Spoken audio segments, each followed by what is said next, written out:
Deritaan dan kesengsaraan yang senantiasa menyertainya. Semangatnya menggebu-gebu untuk menyongsong hari esok yang lebih baik. Kisah perjalanan air langga masih panjang dan berliku-liku. Lolos dari lubang jarum, mereka meneruskan perjalanan ke arah Gunung Wilis.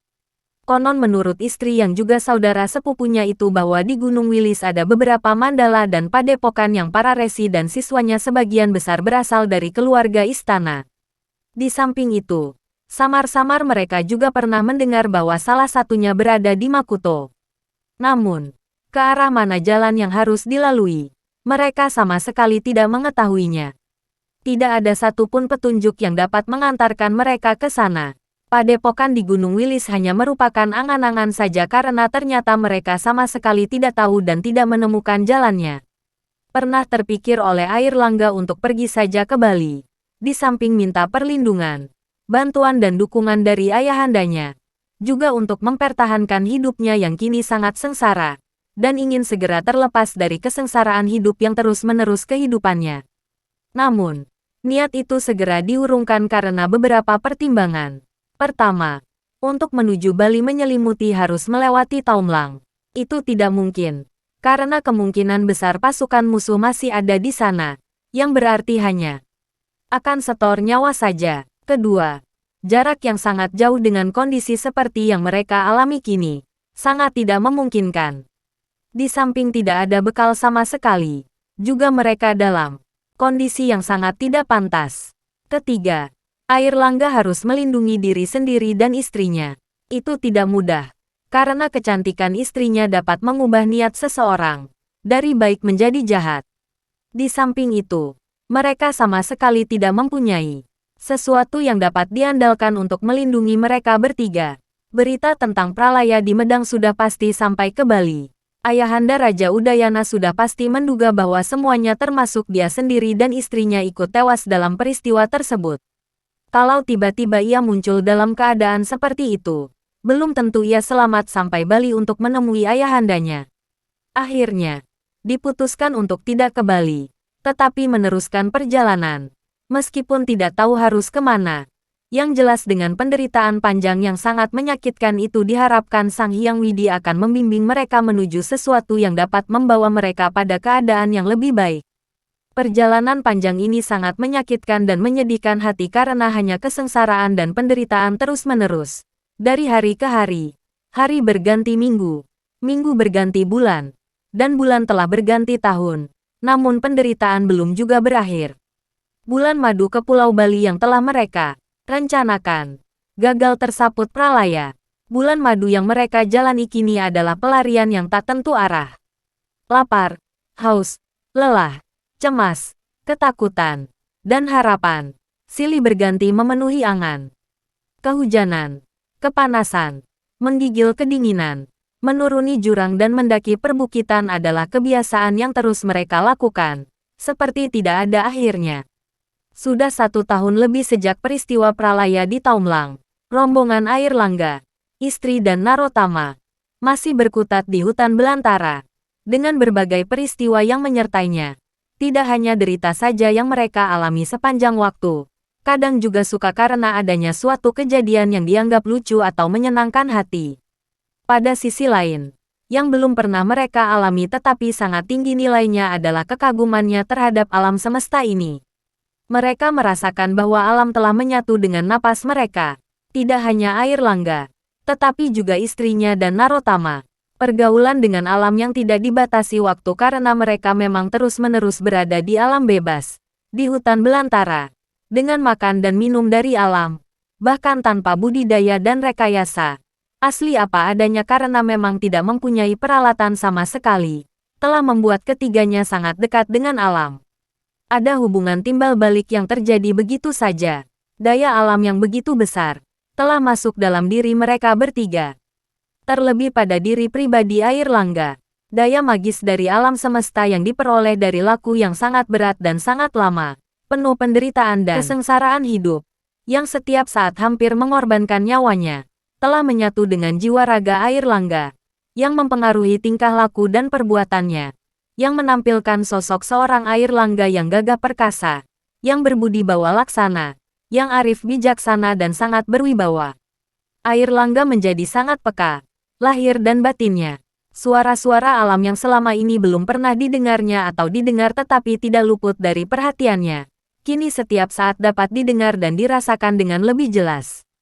Tanda-tanda alam, termasuk desir angin yang menatap ujung pepohonan, suara walang nongko ketika matahari terbenam, suara-suara binatang melata yang belum menemukan sarangnya, sampai dengan suara serangga-serangga kecil yang mencoba bertahan hidup dari ancaman serangga yang lebih besar, dapat didengar dan dimengerti. Alam telah menyatu dengan dirinya sehingga sangat memungkinkan Air Langga untuk mengetahui berbagai rahasia yang terkandung di dalamnya. Terlalu banyak rahasia alam yang belum terungkap oleh manusia, karena saking besarnya alam dan terlalu kecilnya manusia untuk dapat memahami semua itu. Beruntung bagi Air Langga yang sempat mendapatkan anugerah berupa kemampuan untuk mengetahui rahasia alam. Meskipun masih serba sedikit, namun sudah luar biasa bila dibandingkan dengan manusia lain. Telah terjadi hubungan yang erat di antara makhluk hidup penghuni alam, baik tumbuhan, hewan, maupun manusia. Gerak angin yang terjadi karena perbedaan suhu udara, tiupannya mampu menggoyang-goyangkan Cuk Cemara dan semua tumbuhan yang ada di alam bahkan telah membawa kehidupan tersendiri bagi semua tumbuhan yang ada. Dalam rangka penyebar luasan dan pengembangbiakan berbagai jenis tanaman yang akan semakin menghiasi bumi dengan beraneka ragam jenis tanaman. Dengan berbagai kemanfaatan sesuai dengan tugas masing-masing. Baik untuk kepentingan manusia maupun kepentingan makhluk yang lain. Alam juga menyediakan air untuk menjaga kelestarian dan menghidupi segala penghuni Mayapada. Sementara mereka yang bergantung dari air, telah menghasilkan buah atau daun atau batang atau apa saja yang untuk makhluk yang lainnya pula. Air yang diturunkan dari langit dan dimunculkan dari sumber yang ada di bumi, serta disediakan secara berlimpah ruah di Samudra Raya, dengan segala kehidupan yang menyertainya, pada hakikat untuk kepentingan semua makhluk, tanpa kecuali. Alam yang ramah, yang telah menyiapkan segala kebutuhan manusia dan semua makhluk yang ada. Baik yang hidup di muka bumi, di dalam tanah, maupun angkasa raya, yang kelihatan kasat mata dan yang tersembunyi karena perbedaan dimensi. Semua yang dibutuhkan untuk kelangsungan hidupnya telah tersedia. Tinggal ada tidaknya kemauan, kemampuan, dan kesempatan itu. Kesempatan untuk memanfaatkan apa yang telah disediakan oleh alam untuk kelangsungan hidupnya. Penderitaan dan kesengsaraan berkepanjangan. Kepedihan dan segala kekurangan serta kemiskinan telah membawa Air Langga pada kematangan pikir, akal, dan nalarnya dan kepekaan rasa, kepekaan Pameleng, yang amat sangat berguna dalam hidup dan kehidupannya. Kepekaan Pameleng yang dapat mengetahui sesuatu yang masih tertutup tabir rahasia alam. Hutan belantara adalah sahabat yang menyertai kehidupannya. Ia telah menyatu dengan alam. Tak dapat dipisahkan antara diri pribadi dengan alam semesta. Pengalaman hidupnya yang penuh derita, telah membawanya pada tataran tertentu yang melebihi manusia biasa pada umumnya. Daya alam yang luar biasa besarnya telah menyatu dengan dayanya sendiri. Daya yang diperoleh langsung dari jagat gede, telah menyeruak masuk dan menyatu dengan jagat cilik pada diri pribadinya sehingga Air Langga mempunyai sesuatu yang lebih dibandingkan manusia biasa dalam hal metafisika. Menyatunya daya makrokosmos dan mikrokosmos dalam kepercayaan Jawa lazim disebut manunggaling kawulo lan gusti.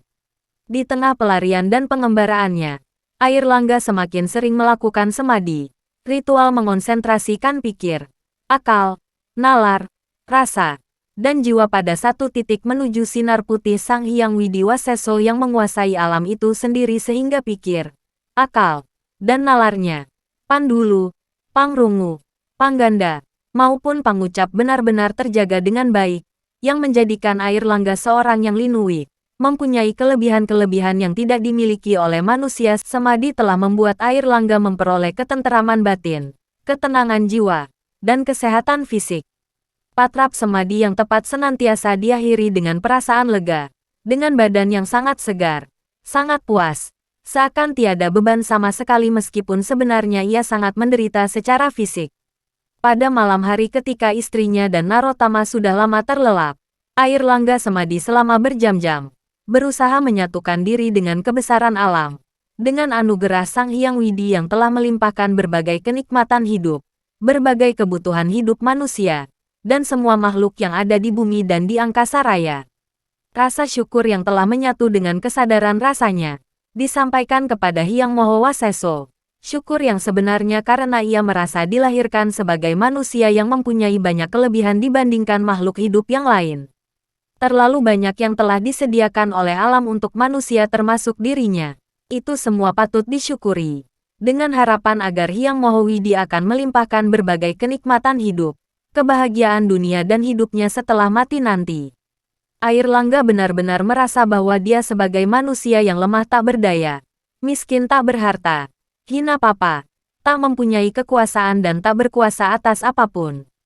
Semuanya hanya Sang Akaryo Jagat yang punya, yang maha kuat, maha kaya, maha kuasa atas segalanya, berkuasa atas langit, atas matahari, bulan, dan bumi seisinya. Dengan kesadaran seperti itu, artinya bahwa dalam diri Air Langga telah ada pengakuan yang mendalam tentang Hyang Widi Waseso, yang penuh kekuasaan dan kebijaksanaan, yang berkuasa atas hidup dan mati semua makhluk, yang berkuasa atas penentuan terkabul dan ditolaknya sebuah doa. Dalam semadi, Air Langga membebaskan diri dari segala permintaan yang menjadi beban hidupnya. Air Langga tidak meminta apapun karena permintaan hanya akan membebani pikiran. Hati dan perasaannya lah justru sama sekali mengosongkan pikirannya, kemudian memusatkan pada satu titik, pada sinar putih menyilaukan, sinar putih yang senantiasa mengakibatkan ketenteraman batinnya. Dengan tidak ada beban sama sekali, Air Langga mendapatkan petunjuk berupa dao, pitutur yang adilubung, petunjuk ke arah jalan kebenaran yang harus diterapkan dalam kehidupan di dunia agar hidupnya kemudian, yaitu hidup setelah mati nanti dapat langsung kembali menyatu dengan sumber dari segala sumber kehidupan, menyatu dengan Sang Akaryo Jagat, tidak hanya mendapatkan tempat di sisinya.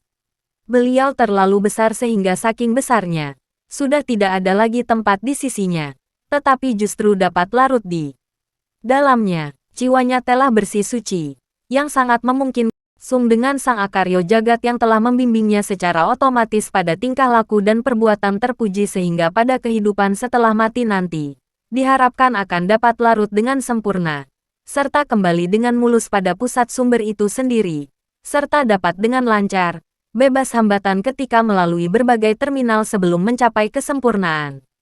Air Langga masih manusia biasa, masih membutuhkan berbagai hal dalam kehidupan duniawi. Masih butuh menjaga martabat, butuh kedudukan dan segala sesuatu yang berkaitan dengan eksistensi kedudukan itu sendiri. Masih butuh kekuasaan dan harta benda sebagai konsekuensi logis dari kekuasaan yang diangankan. Ia juga masih membutuhkan dukungan dari berbagai pihak untuk mengembalikan harga diri, yang tidak hanya terkoyak, tercabik, tetapi telah hancur lebur oleh Worawari dan Sriwijaya. Suatu saat nanti, jika Sang Hyang Widi mengabulkan permintaannya, dan ia dapat mengembalikan citra kerajaan Medang atau apapun namanya, jika kekuasaan telah diperolehnya, Air Langga tidak akan membalas dendam, tidak akan menyusun kekuatan untuk melampiaskan, dan menghancurkan musuh bebuyutan karena disadarinya benar bahwa balas dendam bukan satu-satunya jalan yang ditempuh untuk menjaga keberadaan sebuah kekuasaan. Bahkan, disadari pula bahwa balas dendam hanya meningkatkan emosi dan mengumbar hawa nafsu yang sering menyesatkan. Air Langga hanya akan menjaga kelangsungan dan kelestarian sebuah kekuasaan dengan berbagai upaya yang ditujukan semata-mata untuk kemakmuran dan kesejahteraan rakyatnya. Itu sebuah rencana yang akan direalisasikan pada suatu saat nanti. Dalam perjalanannya, suatu hari mereka menuju sebuah pintu padepokan yang tidak diketahui sebelumnya. Itu padepokan apa dan berada di kawasan mana. Kemudian, mereka mengutarakan niatnya untuk berguru menimba ilmu. Meskipun sebenarnya yang ada dalam benaknya tidak hanya itu, tapi sekaligus minta perlindungan. Namun, setelah beberapa hari berlalu, harapan itu sirna karena ternyata padepokan itu tidak cocok bagi Air Langga. Ada suatu kedustaan dan kenistaan yang dilakukan oleh para guru. Ada sesuatu yang berlawanan antara ajaran dengan kenyataan yang ada di padepokan. Tapi, padepokan itu telah menolong mereka dengan memberikan sekadar makanan dan pakaian ala kadarnya untuk menutupi bagian-bagian yang seharusnya tertutup, terutama bagi sang putri. Dengan santun, Air Langga dan rombongan kecilnya segera meninggalkannya. sebelum jati dirinya terungkap lebih detail sehingga sama sekali tidak diketahui keadaan yang sebenarnya. Sebaliknya, Airlangga juga tidak mengetahui dengan jelas padepokan itu akan membawa murid-muridnya kemana. Namun, waskita dan bisikan batinnya telah mengatakan sesuatu yang menyebabkan mereka harus segera pergi sebelum sesuatu yang buruk menimpa rombongan kecilnya.